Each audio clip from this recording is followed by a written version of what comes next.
नमस्कार, मैं वरुण कुमार। आप देख रहे हैं मनी 9 का प्राइम टाइम यानी मनी टाइम।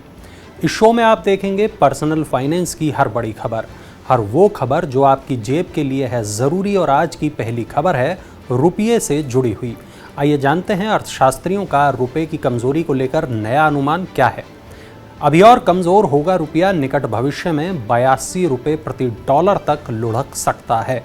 अर्थशास्त्रियों का तो यही मानना है कि व्यापार घाटा बढ़ने और अमेरिकी केंद्रीय बैंक द्वारा इस सप्ताह ब्याज दरों में आक्रामक वृद्धि से निकट भविष्य में रुपया और टूटकर 82 रुपये प्रति डॉलर तक उसकी कीमत हो सकती है। इतने तक वो गिर सकता है रुपया। ऐसी अटकलें हैं कि अमेरिका का केंद्रीय बैंक फेडरल रिजर्व 26-27 जुलाई की बैठक में ब्याज दरों में 0.50 से लेकर 0.75% तक की वृद्धि कर सकता है। इससे भारत जैसे उभरते बाजारों से विदेशी पूंजी की निकासी तेज हो सकती है। विदेशी निवेशकों की बिकवाली और कच्चे तेल की ऊंची कीमतों की वजह से रुपए में और गिरावट आ सकती है। इंडिया रेटिंग्स एंड रिसर्च के प्रमुख अर्थशास्त्री सुनील कुमार सिन्हा का कहना है कि रुपया करीब 79 प्रति डॉलर पर रहेगा, यानी करीब 79 रुपये प्रति डॉलर पर रहेगा। गिरावट के मौजूदा दौर में रुपया और टूटकर 81 प्रति डॉलर से भी नीचे जा सकता है। नोमुरा का मानना है कि जुलाई से सितंबर के दौरान रुपया कई कारकों की वजह से 82 प्रति डॉलर के निचले स्तर तक जा सकता है। क्रिसिल का भी अनुमान है कि निकट भविष्य में रुपया दबाव में रहेगा और रुपये डॉलर की विनिमय दर उतार चढ़ाव वाली होगी। अगर आप रोज़मर्रा की बढ़ती कीमतों से परेशान हैं तो आपके लिए एक अच्छी खबर है। आने वाले समय में दैनिक उपयोग की चीज़ें जैसे साबुन, डिटर्जेंट, बिस्किट, नूडल आदि सस्ते हो सकते हैं। दरअसल एफएमसीजी यानी फास्ट मूविंग कंज्यूमर गुड्स कंपनियां अपनी बिक्री बढ़ाने के लिए अब कंज्यूमर प्रोडक्ट पर डिस्काउंट देने या कीमतें कम करने की योजना बना रही हैं। इसकी वजह है कच्चे माल की कीमतों में कमी आना। एफएमसीजी कंपनियों का कहना है कि अंतर्राष्ट्रीय बाजार में पाम ऑयल और क्रूड ऑयल जैसे कच्चे माल की कीमतें कम होना शुरू हो गई हैं। इसके चलते कंपनियां दिसंबर तक अपने उत्पादों की कीमत घटा सकती हैं। Baroda BNB Paribas mutual fund ने लॉन्च किया flexi cap fund. Baroda BNB Paribas mutual fund ने सभी मार्केट कैप में निवेश की फ्लेक्सिबिलिटी के साथ एक नई equity scheme Baroda BNB Paribas flexi cap fund को लॉन्च किया है। ये फंड सभी सेक्टर और मार्केट कैप वाली कंपनियों में निवेश अवसरों को तलाशेगा और इसका उद्देश्य इक्विटी और इक्विटी संबंधी सिक्योरिटीज़ में निवेश के जरिए लॉन्ग टर्म वेल्थ क्रिएट करना है। नए फंड ऑफर सब्सक्रिप्शन के लिए 25 जुलाई से खुल गया है और 5 अगस्त को बंद होगा। इस फंड के मैनेजर संजय चावला होंगे। यह नया फंड निवेश के लिए 3 स्तरीय अप्रोच, सेक्टर्स के लिए टॉप डाउन, मार्केट कैप के लिए हॉरिजॉन्टल और स्टॉक के चेन के लिए बॉटम अप अप्रोच को अपनाया जाएगा। अस्पताल में वैक्सीन लगवाना महंगा पड़ेगा। कोविड वैक्सीन पर इसका असर पड़ सकता है। आंध्र प्रदेश की अथॉरिटी ऑफ एडवांस रूलिंग यानी एएआर ने अस्पतालों में लगाए जाने वाले वैक्सीन पर 5% जीएसटी लगाने की मंजूरी दे दी है। एएआर के इस फैसले से अस्पतालों में कोविड-19 के बूस्टर डोज पर असर पड़ सकता है, क्योंकि बूस्टर डोज लगवाने वालों की संख्या बहुत कम है। एएआर के सामने ये मामला लाया गया था और ये पूछा गया था कि अस्पतालों में कोविड-19 वैक्सीन लगाना उत्पाद की आपूर्ति है या सेवा। इस पर एएआर ने कहा कि वैक्सीन लगाना 2 आपूर्तियों का कॉम्बिनेशन है और इसे एक सिंगल पैकेज के रूप में देखा जाना चाहिए। मुनाफा वसूली से शेयर बाजार में 6 दिन से जारी तेजी का सिलसिला थम गया। सेंसेक्स 306 अंक टूट गया।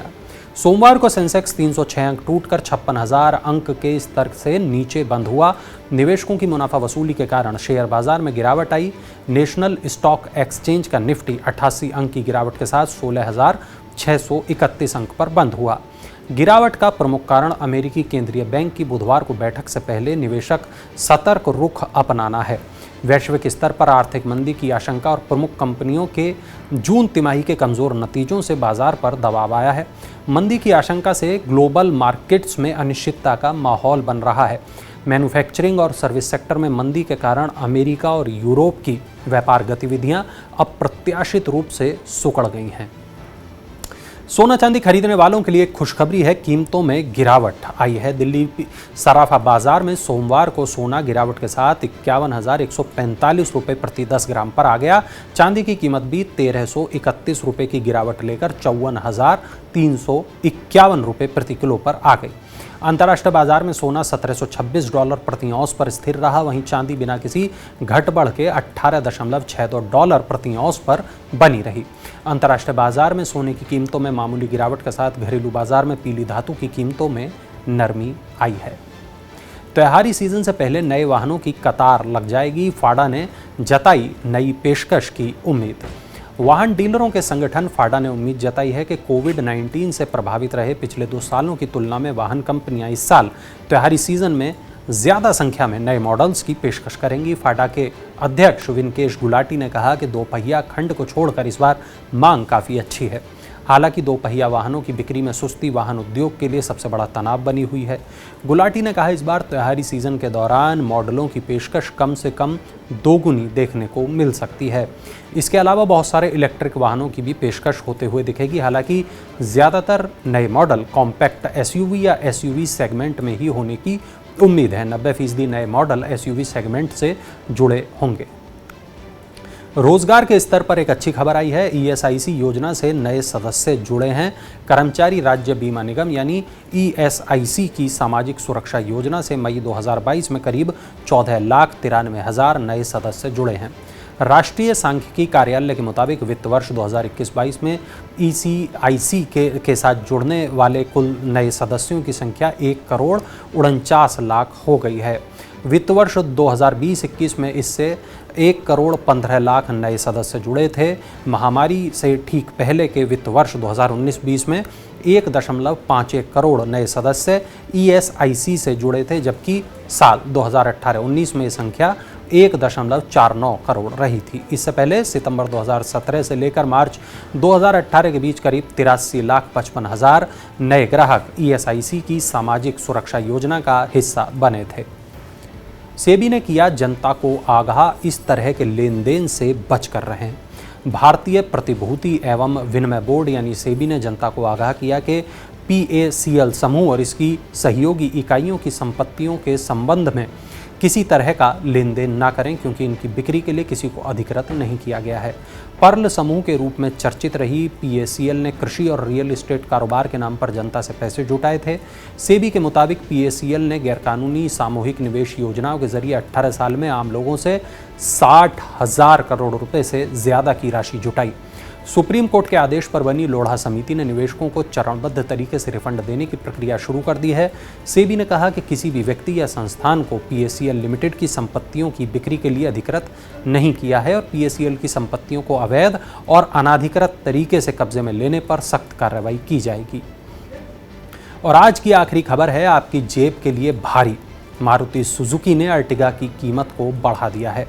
देश की सबसे बड़ी car company Maruti Suzuki India ने अपनी मल्टीपर्पज़ यूटिलिटी व्हीकल अर्टिगा के सभी मौजूदा संस्करणों की शोरूम कीमत 6,000 रुपये बढ़ा दी है। कंपनी ने कहा कि सभी अर्टिगा संस्करण अब इलेक्ट्रॉनिक स्टेबिलिटी प्रोग्राम और हिल असिस्ट फीचर्स से लैस होंगे। कंपनी पहले केवल ऑटोमेटिक और शीर्ष मॉडल में ही इन सुविधाओं को दे रही थी। मारुति ने कहा कि अब मॉडल की दिल्ली में शुरुआती शोरूम कीमत 8,41,000 रुपये होगी।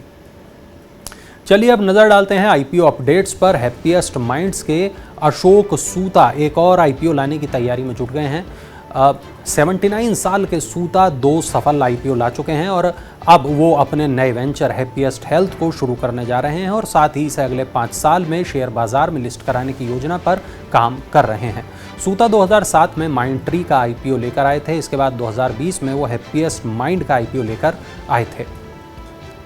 गुजरात पॉलीसॉल केमिकल्स लिमिटेड और पीकेएच वेंचर्स को सेबी से आईपीओ के लिए मंजूरी मिल गई है। इन दोनों कंपनी ने मार्च में आईपीओ के लिए सेबी के पास शुरुआती दस्तावेज दाखिल कराए थे। किसी भी कंपनी को आईपीओ लाने के लिए सेबी से मंजूरी लेने की ज़रूरी होता है। गुजरात पॉलीसॉल केमिकल्स आईपीओ के जरिए 414 करोड़ रुपए जुटाएगी। दोनों कंपनियों के शेयर बीएसई और एनएसई पर लिस्ट होंगे। तो ये थी आज की तमाम बड़ी खबरें, ज़रूरी और महत्वपूर्ण खबरें। पर्सनल फाइनेंस की ये तमाम खबरें ही तो डालती हैं आपकी जेब पर असर। तो अगर है आपको अपनी जेब की फिक्र तो जिस भी प्लेटफॉर्म पर आप इस शो को देख रहे हैं वहाँ सब्सक्राइब या फॉलो का बटन दबाना बिल्कुल मत भूलिएगा।